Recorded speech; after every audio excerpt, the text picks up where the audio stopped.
Hello friends, I am your study mate Sarika Ramola और आज हम पढ़ेंगे इंडियन कॉन्स्टिट्यूशन में भारत के प्रधानमंत्री पद से संबंधित महत्वपूर्ण प्रश्न उत्तर। फ्रेंड्स, ये क्वेश्चन आपके लिए बहुत इंपॉर्टेंट है क्योंकि मैंने ये क्वेश्चन है अलग अलग क्वेश्चन पेपर से निकाले हैं कि कैसे कैसे क्वेश्चन पुटअप किए गए हैं प्रधानमंत्री से संबंधित, तो आपके लिए बहुत इंपॉर्टेंट है। और कुछ क्वेश्चन इसमें आपको बहुत इजी भी लगेंगे, लेकिन आप जानते हैं कि जब हम एग्ज़ाम पेपर देते हैं तो उसमें इजी क्वेश्चन ही कई बार गलत हो जाते हैं और एक एक नंबर से सिलेक्शन रुक जाता है। तो हमें क्या करना है, इजी क्वेश्चन को भी रिवीजन करते हुए चलना है और साथ ही आपको जो नए क्वेश्चन लगेंगे और नए क्वेश्चन कैसे बन सकते हैं उनको नोट डाउन करते हुए चलना है। तो फ्रेंड्स, शुरू करते हैं हम प्रधानमंत्री पद और जो हमारे प्रधानमंत्री रहे उनसे संबंधित महत्वपूर्ण प्रश्न उत्तर। ठीक है, तो पहला प्रश्न है कि प्रधानमंत्री की नियुक्ति कौन करता है। ठीक है, प्रधानमंत्री की नियुक्ति करता है राष्ट्रपति। ठीक है, नेक्स्ट पॉइंट है भारतीय संविधान के किस आर्टिकल के अंतर्गत प्रधानमंत्री की नियुक्ति राष्ट्रपति करता है। ठीक है, तो आर्टिकल 75 के अंतर्गत। ठीक है, अगर आपके पास क्वेश्चन आता है कि भारतीय संविधान में किस अनुच्छेद में प्रधानमंत्री का उल्लेख है, तो भी आप आंसर क्या करोगे, आर्टिकल 75। ठीक है, मैं आपको यहाँ पे एक दो चीजें बता देती हूँ। देखिए, आर्टिकल 75 में क्या है, प्रधानमंत्री। आर्टिकल 75(1) देखेंगे आप, तो जब राष्ट्रपति प्रधानमंत्री की नियुक्ति कर देते हैं तो प्रधानमंत्री की सलाह से आर्टिकल 75(1) के अकॉर्डिंग अन्य मंत्रियों की नियुक्ति की जाती है राष्ट्रपति के द्वारा। ठीक है, 75(1) में ऐसा कहा गया है, क्या कहा गया है कि प्रधानमंत्री की सलाह से अन्य मंत्रियों की नियुक्ति राष्ट्रपति करेगा। ठीक है, आर्टिकल 75 पार्ट 2 में कहा गया है कि मंत्री जो होते हैं वो व्यक्तिगत रूप से राष्ट्रपति के प्रति उत्तरदायी होंगे। ठीक है, व्यक्तिगत रूप से किसके प्रति, राष्ट्रपति के प्रति उत्तरदायी होंगे। ठीक है, आर्टिकल 75(3) में कहा गया है कि जो मंत्री परिषद है वो सामूहिक रूप से लोकसभा के प्रति उत्तरदायी होगी। ठीक है, लोकसभा के प्रति उत्तरदायी। देख लेते हैं 75(1) में क्या कहा गया है, अन्य मंत्रियों की नियुक्ति। ठीक है, अन्य मंत्रियों की नियुक्ति। 75(2) में क्या कहा गया है कि मंत्री जो होंगे राष्ट्रपति के प्रति क्या होंगे, उत्तरदायी होंगे। ठीक है, किस रूप में, व्यक्तिगत रूप में। ठीक है, पर्सनली। 75(3) में क्या कहा हमने, अभी कहा था कि जो मंत्री परिषद होगी, मंत्री परिषद वो सामूहिक रूप से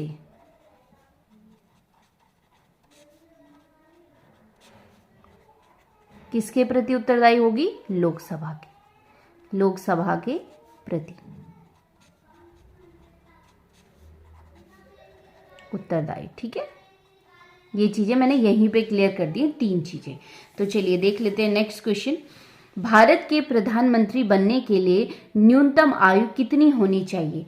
तो इसके लिए न्यूनतम आयु होनी चाहिए 25 वर्ष, क्योंकि जो प्रधानमंत्री होते हैं आमतौर पर माना जाता है कि उनमें योग्यता होनी चाहिए लोकसभा के सदस्य होने की, और लोकसभा के सदस्य होने के लिए कम से कम न्यूनतम उम्र कितनी होनी चाहिए, 25 वर्ष होनी चाहिए। लेकिन प्रधानमंत्री की अधिकतम आयु क्या होगी, इसके लिए कोई वर्णन नहीं किया गया है, यानी अधिकतम उम्र कितनी भी हो सकती है, लेकिन न्यूनतम जो उम्र है वो 25 वर्ष होनी चाहिए। ठीक है, नेक्स्ट क्वेश्चन है कि अन्य मंत्रियों की नियुक्ति राष्ट्रपति किसकी सलाह पर करते हैं। बहुत बारी क्वेश्चन पूछा गया है। ठीक है, तो मैंने आपको बताया अभी किसकी सलाह पर, प्रधानमंत्री की सलाह पर राष्ट्रपति करते हैं। ठीक है, नेक्स्ट पॉइंट है मंत्रिपरिषद में कितने प्रकार के मंत्री होते हैं। तो मंत्रिपरिषद में 3 प्रकार के मंत्री होते हैं। एक होते हैं कैबिनेट स्तर के, दूसरे होते हैं राज्य मंत्री और तीसरे होते हैं उप मंत्री। ठीक है, 3 प्रकार के मंत्री होते हैं मंत्रिपरिषद में। नेक्स्ट पॉइंट है सामान्यतः भारत के प्रधानमंत्री का कार्यकाल। तो क्या होता है भारत के प्रधानमंत्री का कार्यकाल, वो आपको बताना है।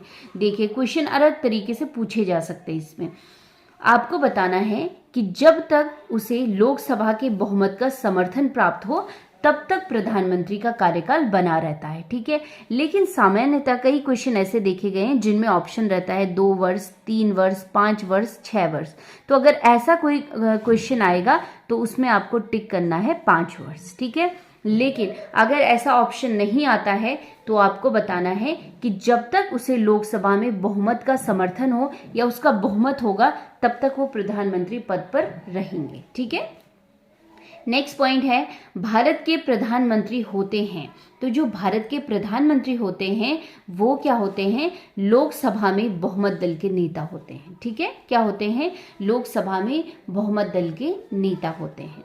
नेक्स्ट पॉइंट है, नेक्स्ट क्वेश्चन है आमतौर पर भारत के प्रधानमंत्री होते हैं। ठीक है, आमतौर पर जनरली हम कह रहे हैं कि प्रधानमंत्री किसके सदस्य होते हैं, तो वो होते हैं लोकसभा के सदस्य ज्यादातर। लेकिन बहुत सारे जो प्रधानमंत्री हुए हैं, आगे हम पढ़ेंगे, वो कुछ ऐसे भी रहे हैं कि जो लोकसभा के नहीं बल्कि राज्यसभा के सदस्य रहे थे और फिर भी प्रधानमंत्री बने। ठीक है, लेकिन सामान्यतः अगर क्वेश्चन आता है कि भारत के प्रधानमंत्री किस सदन के सदस्य होने चाहिए, तो लोकसभा के। ठीक है, नेक्स्ट पॉइंट है संघीय मंत्रिपरिषद का अध्यक्ष कौन होता है। ठीक है, जो संघीय मंत्रिपरिषद है उसका अध्यक्ष कौन होता है, प्रधानमंत्री होता है। तो जो दूसरा नेक्स्ट क्वेश्चन है उसको भी थोड़ा सा घुमा के पूछा गया है, वैसा ही क्वेश्चन है कि संघीय मंत्रिमंडल की बैठक की अध्यक्षता कौन करता है। ठीक है, अध्यक्ष कौन है संघीय मंत्रिमंडल का, प्रधानमंत्री, और अध्यक्षता भी कौन करता है, प्रधानमंत्री। ठीक है, तो कंफ्यूज होने की जरूरत नहीं है, थोड़ा सा क्वेश्चन को घुमा दिया गया है। नेक्स्ट क्वेश्चन बहुत बार पूछा जा रहा है आजकल, भारत में शक्तियों का प्रमुख उभरता केंद्र कौन सा है, तो वो भी है कौन, प्रधानमंत्री। ठीक है, नेक्स्ट पॉइंट है प्रधानमंत्री को उसके पद की गोपनीयता की शपथ कौन दिलाता है। ठीक है, तो कौन है, राष्ट्रपति, यानी प्रधानमंत्री को शपथ कौन दिलाते हैं, राष्ट्रपति। नेक्स्ट है भारत के प्रधानमंत्री का पद, तो भारत के जो प्रधानमंत्री का पद है वो संविधान में वर्णित है, संविधान द्वारा क्या है, वो वर्णित है, संविधान में दिया गया है आर्टिकल 75 में। ठीक है, नेक्स्ट पॉइंट है भारतीय संविधान के अनुसार केंद्र के मंत्रिपरिषद का प्रमुख कौन होता है, तो वो भी कौन है, प्रधानमंत्री। क्वेश्चंस कई बार घुमा के पूछे गए हैं। ठीक है, मंत्रिपरिषद का प्रमुख प्रधानमंत्री, और इससे पहले भी हमने देखा था संघीय मंत्रिमंडल की अध्यक्षता भी प्रधानमंत्री। ठीक है, एक ही क्वेश्चन को अलग अलग तरीके से घुमाया गया है। नेक्स्ट पॉइंट है नीति आयोग का अध्यक्ष कौन होता है, तो नीति आयोग जो योजना आयोग की जगह में बनाया गया है उसके अध्यक्ष कौन होते हैं, प्रधानमंत्री होते हैं। ठीक है, नीति आयोग जो टॉपिक है इसको हम अलग से पढ़ेंगे किसी दिन क्वेश्चन आंसर फॉर्म में। ठीक है, चलिए मैंने आपको बता दिया है कि नीति आयोग का अध्यक्ष कौन होता है, प्रधानमंत्री। नेक्स्ट पॉइंट है भारत के प्रथम प्रधानमंत्री कौन थे, तो पंडित जवाहरलाल नेहरू भारत के प्रथम प्रधानमंत्री थे। ठीक है, नेक्स्ट पॉइंट है सबसे लंबा कार्यकाल किस प्रधानमंत्री का था, तो वो भी कौन थे, पंडित जवाहरलाल नेहरू। इनका कार्यकाल था 1947 से लेकर 1964 तक। ठीक है, नेक्स्ट पॉइंट है आजादी के 73 साल के इतिहास में सबसे ज्यादा समय तक प्रधानमंत्री रहने वाले गैर कांग्रेसी नेता कौन थे। ठीक है, गैर कांग्रेसी प्रधानमंत्री कौन है, तो वो हैं नरेंद्र दामोदर दास मोदी, जो भारत के 14वें निर्वाचित प्रधानमंत्री हैं। ठीक है, तो कौन है ऑप्शन गैर कांग्रेसी प्रधानमंत्री आजादी के 73 साल बाद, तो वो कौन है, नरेंद्र दामोदर दास मोदी। ठीक है, नेक्स्ट पॉइंट है भारत की प्रथम प्रधानमंत्री महिला प्रधानमंत्री कौन थी, बात हो रही है महिला प्रधानमंत्री की, तो वो कौन थी, इंदिरा गांधी। नेक्स्ट क्वेश्चन है भारत रत्न प्राप्त करने वाली प्रथम महिला, तो वो भी कौन थी, इंदिरा गांधी। ठीक है, इंदिरा गांधी। नेक्स्ट है लोकसभा का नेता किसे कहा जाता है, तो लोकसभा का जो नेता है वो कौन होता है, प्रधानमंत्री होता है। नेक्स्ट पॉइंट है थोड़ा सा क्वेश्चन को घुमा के पूछा गया, देखिए कि वर्तमान में नीति आयोग के अध्यक्ष कौन है। चाहे तो वो ऐसा क्वेश्चन भी पूछ सकते थे ना कि नीति आयोग का अध्यक्ष कौन होता है, तो आप बोलेंगे प्रधानमंत्री, लेकिन उन्होंने थोड़ा सा कि आप लोगों की समझ कितनी हुई है, उन्होंने क्वेश्चन पूछ दिया है कि वर्तमान में नीति आयोग के अध्यक्ष कौन है। तो जब अध्यक्ष प्रधानमंत्री होते हैं तो जो वर्तमान में प्रधानमंत्री होंगे वही अध्यक्ष होंगे, तो प्रधानमंत्री हैं वर्तमान में नरेंद्र मोदी जी, तो वही क्या है, नीति आयोग के अध्यक्ष भी हैं। ठीक है, नेक्स्ट पॉइंट है भारत के पहले उप प्रधानमंत्री कौन थे। ठीक है, तो आंसर है सरदार वल्लभ भाई पटेल। ठीक है,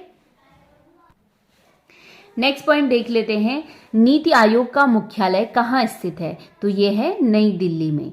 नेक्स्ट पॉइंट है स्वतंत्र भारत में जन्मे पहले प्रधानमंत्री कौन है, इसको बहुत इंपॉर्टेंट है, ध्यान दीजिएगा। स्वतंत्र भारत में जन्मे पहले प्रधानमंत्री कौन है, तो वो भी कौन है, नरेंद्र मोदी, जिनका जन्म 1950 में गुजरात में हुआ था। ठीक है, नेक्स्ट है भारत के प्रथम गैर कांग्रेसी प्रधानमंत्री कौन रहे, तो मोरारजी देसाई 1977 में बने थे। ठीक है, अभी तक कैसे थे, 1977 से पहले कैसे प्रधानमंत्री बन रहे थे, कांग्रेस पार्टी से बन रहे थे। तो ये क्वेश्चन बहुत बार पूछा जाता है कि भारत के प्रथम गैर कांग्रेसी प्रधानमंत्री कौन बने, तो मोरारजी देसाई। ठीक है, नेक्स्ट पॉइंट है प्रधानमंत्री के पद से त्यागपत्र देने वाले प्रथम व्यक्ति, तो वो भी कौन थे, मोरारजी देसाई थे। क्यों, क्योंकि इन पे अविश्वास प्रस्ताव लाया गया जो पास भी हो गया, उसके बाद इन्हें क्या देना पड़ा, त्यागपत्र देना पड़ा। ठीक है, नेक्स्ट पॉइंट है भारत के प्रधानमंत्री, तो वो हैं नियुक्त होते हैं। ठीक है, कई बार क्वेश्चन आता है कि भारत के प्रधानमंत्री, ऑप्शन में आएगा नियुक्त होते हैं, मनोनीत होते हैं और निर्वाचित होते हैं, ऐसे क्वेश्चन ऑप्शन आपके पास आएंगे तो आपको बोलना है नियुक्त होते हैं, क्योंकि जो प्रधानमंत्री हैं वो राष्ट्रपति द्वारा नियुक्त किए जाते हैं। प्रधानमंत्री एक सामान्य सदस्य की तरह ही लोकसभा सदस्य होते हैं और जो बहुमत दल होता है उसमें से किसी एक को प्रधानमंत्री चुना जाता है। ठीक है, तो किसके द्वारा, राष्ट्रपति के द्वारा उन्हें नियुक्त किया जाता है। ठीक है, नेक्स्ट पॉइंट है स्वतंत्र भारत की प्रथम मंत्रिपरिषद में प्रधानमंत्री सहित कुल कितने सदस्य थे। ठीक है, स्वतंत्र भारत की हम बात कर रहे हैं तो उस समय कितने थे, 36 मंत्री थे कुल प्रधानमंत्री को मिला के। ठीक है, नेक्स्ट पॉइंट है यदि भारत का प्रधानमंत्री, ध्यान से सुनिएगा, यदि भारत का प्रधानमंत्री राज्यसभा का सदस्य हो तो, ठीक है, हमने अभी पहले क्या कहा था कि सामान्यतः जो प्रधानमंत्री होते हैं वो लोकसभा के सदस्य होते हैं, लेकिन यदि वो राज्यसभा का सदस्य हो, और मैं आपको और चीज बता दूं कि चाहे वो विधानसभा विधान परिषद का सदस्य हो या अन्य कोई भी व्यक्ति हो, ठीक है, यहाँ पे राज्यसभा की बात नहीं है, कोई भी हो जो लोकसभा का ना हो, तो उस कंडीशन में क्या होगा, उस कंडीशन में ये होगा कि प्रधानमंत्री पद की शपथ ग्रहण करने के 6 माह के अंतर्गत लोकसभा का सदस्य बनना पड़ेगा। ठीक है, उन्हें जो भी प्रधानमंत्री बना है अगर वो लोकसभा का सदस्य नहीं है तो उन्हें 6 महीने के अंदर अंदर लोकसभा का सदस्य बनना पड़ेगा। ठीक है, चलिए नेक्स्ट पॉइंट है प्रधानमंत्री की शपथ ग्रहण करते समय कौन कौन राज्यसभा के सदस्य रहे। ठीक है, कौन कौन से ऐसे प्रधानमंत्री रहे हैं भारत के जो कि प्रधानमंत्री बनते समय लोकसभा के राज्यसभा के सदस्य थे। ठीक है, तो उनमें 4 हमारे प्रधानमंत्री ऐसे रहे हैं जो राज्यसभा के सदस्य थे। ठीक है, पहले मनमोहन सिंह, इंदिरा गांधी, HD देवी गौड़ा और IK गुजराल। इनको मैंने सिस्टम से नहीं लिखा है लेकिन 4 प्रधानमंत्री हैं। कौन कौन, मनमोहन सिंह, इंदिरा गांधी, HD देवगौड़ा और IK गुजराल। ठीक है, चलिए नेक्स्ट पॉइंट है इंदिरा गांधी दूसरी अवधि के लिए कब प्रधानमंत्री बनी थी, तो वो 1980 से लेके 1984 तक उनका दूसरा कार्यकाल था। पहली बार जब वो बनी थी 1966 से 1977 तक रही थी। ठीक है, दूसरी बार जब इलेक्शन हुआ तो 1980 से 1984 तक वो प्रधानमंत्री रही। 1984 में ही उनकी हत्या कर दी गई थी। चलिए नेक्स्ट पॉइंट है भारत के किन किन प्रधानमंत्रियों की हत्या की गई, तो भारत के प्रधानमंत्री इंदिरा गांधी, उनकी हत्या की गई थी 31 अक्टूबर 1984 को, और राजीव गांधी की हत्या की गई थी 21 मई 1991 को। ठीक है, तो ये डेट पूछी जाती है कई बार। नेक्स्ट पॉइंट है जवाहरलाल नेहरू की मृत्यु के बाद किसे प्रधानमंत्री बनाया गया। ठीक है, तो गुलजारी लाल नंदा थे, उनको कार्यवाहक प्रधानमंत्री बनाया गया जब नेहरू जी की मृत्यु हुई। ठीक है, इसके बाद जब लाल बहादुर शास्त्री जी की भी मृत्यु हुई तो उसके बाद फिर से गुलजारी लाल नंदा को ही कार्यवाहक प्रधानमंत्री बनाया गया। ठीक है, तो कुल मिला के 2 बार कार्यवाहक प्रधानमंत्री बने? एक, जब नेहरू जी की मृत्यु हुई, और दूसरी जब शास्त्री जी की मृत्यु हुई। ठीक है, ये दो चीजें ध्यान रखिएगा। नेक्स्ट पॉइंट है, वह कौन से प्रधानमंत्री थे जिनके विरुद्ध सर्वप्रथम अविश्वास प्रस्ताव लाया गया? तो सबसे पहले जवाहरलाल नेहरू जी के अगेंस्ट अविश्वास प्रस्ताव लाया गया था। ठीक है, नेक्स्ट है, अविश्वास प्रस्ताव के कारण सर्वप्रथम किस प्रधानमंत्री को अपना त्यागपत्र देना पड़ा? तो वो थे मोरारजी देसाई। अब यहाँ पे आप देखिए इस क्वेश्चन में, जो नेहरू जी के लिए अविश्वास प्रस्ताव लाया गया था वो प्रस्ताव पारित नहीं हुआ था। ठीक है, लेकिन जब मोरारजी देसाई के लिए लाया गया तो वो प्रस्ताव पारित हो गया था और उनको अपना त्यागपत्र देना पड़ा था। ठीक है, नेक्स्ट पॉइंट है, वो कौन से प्रधानमंत्री थे जिन्होंने संसद सत्र में उपस्थित हुए बिना ही त्यागपत्र दे दिया था? या ये क्वेश्चन कई बार कैसे पूछा जाता है कि ऐसे कौन से प्रधानमंत्री रहे हैं जिन्होंने एक बार भी संसद या लोकसभा में कदम नहीं रखे? तो वो कौन थे? नाम से ही पता चल रहा है, चौधरी चरण सिंह। चौधरी जी ने एक बार भी चरण कहाँ नहीं रखे? संसद में। ठीक है, और इसके बिना इन्होंने त्यागपत्र दे दिया था। ठीक है, नेक्स्ट है, सबसे कम समय के लिए किसी एक कार्यकाल, ध्यान रखिएगा, किसी एक कार्यकाल के दौरान कौन प्रधानमंत्री रहे? तो वो कौन थे? अटल बिहारी वाजपेयी जी मात्र 13 दिन रहे प्रधानमंत्री। ठीक है, इसके बाद भी एक वोट से जब ये अविश्वास, इनकी सरकार गिर गई थी एक वोट के कारण। ठीक है, और कितने दिन तक रहे? 13 दिन तक मात्र। नेक्स्ट पॉइंट है, सबसे कम उम्र के प्रधानमंत्री कौन रहे? तो वो थे राजीव गांधी। नेक्स्ट पॉइंट है, सबसे अधिक उम्र में प्रधानमंत्री पद पर आसीन रहने वाले व्यक्ति? मोरारजी देसाई। ठीक है, सबसे कम उम्र में राजीव गांधी जिनकी उम्र थी मात्र 40 साल, और मोरारजी देसाई जिनकी उम्र थी 81 वर्ष। ठीक है, और सबसे अधिक समय तक प्रधानमंत्री कौन रहे? जवाहरलाल नेहरू, और सबसे कम समय तक अटल बिहारी वाजपेयी जी। ठीक है, नेक्स्ट पॉइंट है, प्रधानमंत्री पद से त्यागपत्र देने वाले प्रथम प्रधानमंत्री? तो वो भी कौन थे? मोरारजी देसाई, क्योंकि अविश्वास प्रस्ताव पारित हो गया था तो उन्हें अपना त्यागपत्र देना पड़ा था। नेक्स्ट है, भारत के प्रथम सिख प्रधानमंत्री? मनमोहन सिंह जी। ठीक है, नेक्स्ट पॉइंट देख लेते हैं, भारतीय संविधान का 44वां संवैधानिक संशोधन के समय प्रधानमंत्री कौन थे? तो आपको जब भी कोई संशोधन है संविधान के, कॉन्स्टिट्यूशनल अमेंडमेंट जो है, उनका साल याद होना चाहिए कि किस साल में वो संशोधन हुए थे। ठीक है, तो ये संशोधन हुआ था 44वां संवैधानिक संशोधन 1978 में। ठीक है, 1978 में।